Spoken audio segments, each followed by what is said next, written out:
why all the farmers are forced to do monoculture thing?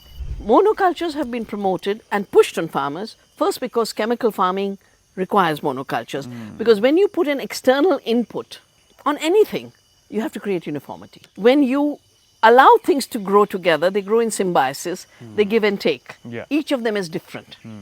So chemicals need monocultures. Monoculture. Commodity farming needs monocultures because then one company can go and buy up all the grain. And sadly, there is the idea of cluster farming being promoted.